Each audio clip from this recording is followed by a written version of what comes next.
Baik, di situ bahkan Anda kesannya mengancam bahwa ini membuka rahasia negara. Iya. Kalau ada yang membuka rahasia negara, emang konsekuensinya apa? Loh, kan ada undang-undang kerahasiaan negara. Tergantung kelas rahasianya apa. Kalau rahasia intelijen dibocorkan, hukumannya begini. Kalau rahasia kesehatan, misalnya Mas Andi punya penyakit, harus dirahasiakan oleh dokter, gitu. Lalu tiba-tiba bocor, dokternya kena hukum juga. Itu sudah ada kan di undang-undang kerahasiaan negara.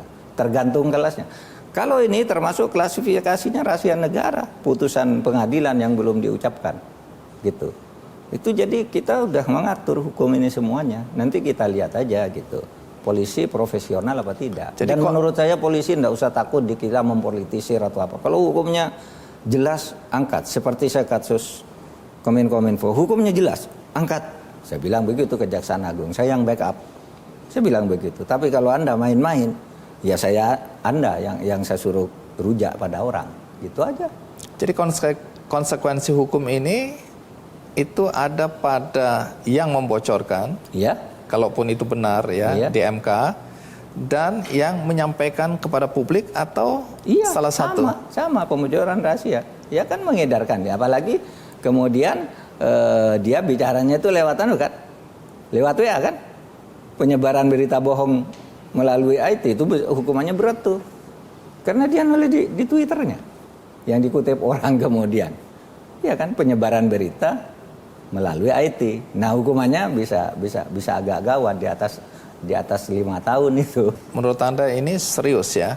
Ya, menurut saya serius bagi dunia. Walaupun apa yang akan disampaikan terbuka maupun tertutup, bagi sebagian orang nggak terlalu memberikan konsekuensi selain tuduhan. Nah, sekali lagi ya, tuduhan bahwa kalau itu benar direkayasa, entah apakah oleh hakimnya atau ada intervensi dan lain-lain, keputusan untuk proporsional tertutup itu akan menguntungkan PDIP. Semua orang berbicara begitu. Karena sebelumnya ada perdebatan dan yang menentang adalah 8 partai lainnya. PDIP yang mendukung adanya proporsional tertutup. Jadi semakin yakin orang tentang teori konspirasi ini. Ya, sampai tapi di sini. Kenapa ditanyakan ke saya? Saya tidak terlibat dalam konspirasi itu. Silakan aja orang berpendapat begitu. Saya tadi malah berpidato gitu. Bagi pemerintah secara teknis kepemiluan, secara yuridis prosedural, apakah terbuka atau tertutup itu tidak menyulitkan bagi pemerintah ya, bagi saya. Kenapa? Karena sekarang daftar gambarnya, daftar calonnya belum dicetak. Tinggal nanti kalau MK memutuskan sekarang sistem tertutup, nah cara nyusun daftarnya begini, baru cetak kan gitu. Kalau terbuka, cara menyusunnya begini. Bagi pemerintah tidak ada masalah. Soal pilihan itu tuh pilihan partai politik, kemudian ke MK setuju yang mana silahkan aja. Ini bukan soal mencetak ini, soal anggapan bahwa demokrasi kita mundur ke belakang. Lah ya silakan, kan bukan saya. Saya kan mengawal hukumnya aja. Bahwa mungkin ada yang menuduh itu kepentingan PDI, ya silahkan aja. Wah itu MK-nya berkolusi, ya silahkan aja berpendapat. Jadi Anda tidak mau masuk di ranah itu? Enggak. Sekarang masuk kembali lagi ke pernyataan Anda bahwa tahun depan ini akan terjadi kecurangan. Anda sudah jelaskan yang dimaksud dengan kecurangan-kecurangan itu merefleksikan apa yang terjadi tahun-tahun sebelumnya, ya. Tapi yang dikhawatirkan bukan cuma kecurangan, tapi kerusuhan. Saya harus menyitir omongan Pak Yusuf Kalla. Dia mengatakan bahwa dominasi ya pengusaha Tionghoa di dalam perekonomian kita ini udah terlalu besar. Intinya begitu. Ya, sehingga ada saya waktu bilang begitu ada saya. Anda hadir? Ada, saya hadir. Baik. Mungkin yang nggak hadir saya jelaskan sedikit. Bahwa itu kemudian menjadi masalah besar di negeri ini yang harus diselesaikan. Ya. Nah ini kan kemudian responnya macam-macam, tapi banyak yang marah karena ini berbau rasial. Anda hadir di situ, jadi bagaimana Anda menangkap nuansa di situ dan apa ini tafsir Anda ya tentang pernyataan Pak JK itu? Karena saya ada di situ, saya menganggap itu wajar karena begini, itu acara halal bihalal ijmi se-Indonesia. Lalu Pak Yusuf Kalla mengatakan orang Islam ini sih kenapa kok banyak yang berpolitik kayak gini? Kok pengusahanya kurang? kalau orang Cina itu kerja keras, makanya di Indonesia ini dikuasai Cina, bilang begitu. Dia apa salah di situ, gitu. Tapi kan orang yang hadir di situ ya tidak menyalahkan Pak Yusuf Kalla. Tapi karena sudah beritanya liar ya sudah biasa lah, biar dinikmati sendiri ya Pak Yusuf Kalla, sudah ikut membela meskipun tahu nikmati sendiri itu. Baik, lalu. Tapi begitu loh, saya ada di situ waktu. Oke, konteksnya itu, Bro. Konteksnya Pak Yusuf Kalla, ini orang Islam ini rebutan politik semua, mau jadi anggota DPR mau apa. Yang mau jadi pengusaha berapa? Berapa saudagar muslim di Indonesia? Coba kalau Cina pagi bangun udah kerja, malam kerja. Ya akhirnya dikuasai yang kaya-kaya 100 orang. Indonesia cuma 3, yang lainnya Cina. Tapi gitu, menurut Anda kenapa itu gitu. jadi masalah kalau dominasi orang Tionghoa di dunia usaha ini lebih besar? Oh, enggak tahu kenapa jadi masalah, itu kan Pak Yusuf Kalla yang bilang. Oke. Kalau bagi saya enggak masalah. Nah, ini kemudian ditambah lagi. Ini kan tahun politik kita tahu ya. Tapi ini kan berkaitan juga dengan Kerusuhan. rasa aman dan antisipasi kerusuhan 1998. Karena di situ Pak JK juga bilang, hati-hati, jangan sampai kemudian terjadi lagi nih kerusuhan 1998. Nah ini kan jadi orang berpikir macam-macam ini. Orang berpikir begitu karena pernyataan Pak Yusuf Kalla, bukan pernyataan saya. Jadi saya tidak berhak untuk mewakili beliau mengklarifikasi dengan sesuatu yang benar. Tapi saya sendiri punya analisis itu berlebihan. Karena berlebihan itu apa yang mana? Berlebihan itu begini. Situasi itu jauh lebih parah tahun 2019. 2019 itu panasnya tentang sikap-sikap taruhlah dalam tanda petik rasis seperti itu kan sudah mulai tahun 2016. Bersambung sampai 2019 kan. Nah, sekarang ini udah pemilu kurang 9 bulan ini tidak ada apa-apa, hanya rame di medsos. Jadi ketakutan bahwa akan terjadi kerusuhan itu berlebihan. Enggak, kalau saya sebagai Menko Polhukam melihat aman-aman saja lah. Lalu apa antisipasi pemerintah? Antisipasi pemerintah menghitung sekarang. Jadi kita sudah membuat tingkat-tingkat kerawanan. Kerawanan 9 bulan pertama ini. Kerawanan di tingkat nasional akan terjadi pada bulan ini, di tingkat lokal Pak tingkat ini, pada tahapan ini kerawanannya akan terjadi sampai ke tingkat desa.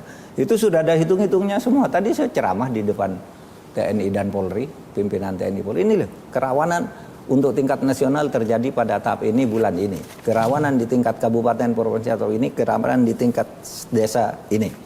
Sudah diantisipasi semua lah insya Allah. Yang penting saya katakan, TNI Polri harus netral, tidak boleh memihak. Begitu memihak itu akan jadi tragedi yang mungkin tidak mudah bagi kita untuk menyembuhkan lukanya. Ada satu pernyataan Anda agak lama, tapi menurut saya menarik untuk saya tanyakan kembali.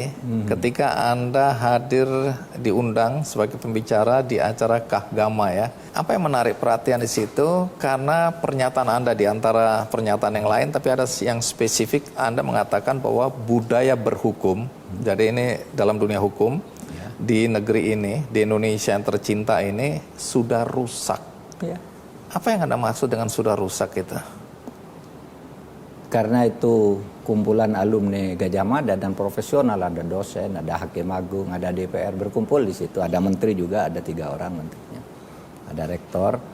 Saya katakan di Indonesia itu sekarang yang harus diperbaiki adalah budaya berhukum atau cara berhukum. Kenapa? Karena kehidupan berhukum kita tuh sudah rusak di semua lini. Apa sih berhukum? Berhukum tuh hanya ada 2. 1, membuat hukum. 2, melaksanakan aturan hukum. Ini membuat aja udah tidak benar. Buktinya itu hasil penelitian Transparansi Internasional. Pembuatan hukum itu pakai permainan uang, pakai lobby, pakai conflict of interest. Ini penelitian. Lagi-lagi Anda sedang berbicara tentang teman-teman kita di DPR. Enggak, hakim juga. Kan saya katakan berhukum. Berhukum. 1, membuat hukum. Itu yang membuat DPR. Lalu yang melaksanakan hukum hakim agung. Hakim, saya katakan waktu itu ketika pidato itu, ini di DPR jual beli, itu pertemuan Transparansi. Hakim agung juga ditangkap saya bilang. Jadi yang membuat dan melaksanakan sama-sama rusak. Bahkan pemerintahnya di tengah melaksanakan hukum sehari-hari, bukan hukum dalam arti konflik, melaksanakan prosedur-prosedur, itu juga melanggar, budayanya sudah rusak. Nah saya bilang kalau alumni Gajah Mada ingin berkontribusi pada pembangunan hukum ke depan, sekarang jangan terlalu banyak berpikir untuk membuat hukum-hukum baru lah. Nggak banyak gunanya. Bagaimana mengubah budaya hukum itu? Apa? Mentalitas kita, gitu. Jati diri kita sebagai bangsa yang sekarang udah pada rusak, gitu. Sehingga korupsi terjadi di mana-mana. Dan ketika terjadi korupsi di mana-mana, itu hasil penelitian kan, Transparansi Internasional. Iya kan? Yang mengumumkan itu. Anjlok kan nih negara kita. Kenapa? Di DPR ada orang menjadi lawyer sekaligus anggota DPR, menjadi mitra usaha. Di birokrasi juga pegawai pajak punya konsultan pajak, kalau kamu mau bayar mau konsultasi ke situ, padahal kantornya dia, biaya cukainya sama. Itu kan temuan transparansi yang menyebabkan Pak Jokowi agak marah waktu itu. Kenapa kita sudah mati-matian kok anjlok? Itu kesimpulannya gitu, Pak. DPR-nya begini, Mahkamah Agung begini, pemerintahnya begini, ini rusak sudah budaya kita hukum. Dan itu ilmiah, bukan gosip gitu. Nah, orang yang kadangkala tidak paham itu, loh, Menko Polhukam tuh kok bicara begitu, kok seperti pengatur. Memangnya kenapa? Memang itu fakta. Dan saya bertindak, iya kan? Sejauh yang bisa tindak, ya, semua apa yang tidak saya tindak. Kalau lapor ke saya, ya, ada orang lapor, dianiaya, saya telepon Kapoldanya, Pak. Di Sumatera Utara itu kan ada orang ditangkap, dibilang membawa ganja di sini, dibawa ke kantor polisi yang berbeda, lalu disiksa, dimintai uang. Saya telepon Kapoldanya, selesai. Ya bertindak, tetapi maksud saya kalau budaya hukum kita itu tidak merata, yang itu akan terjadi terus. Lelah kita menyelesaikan satu-satu kayak gini. Sambo misalnya, kan saya bertindak juga.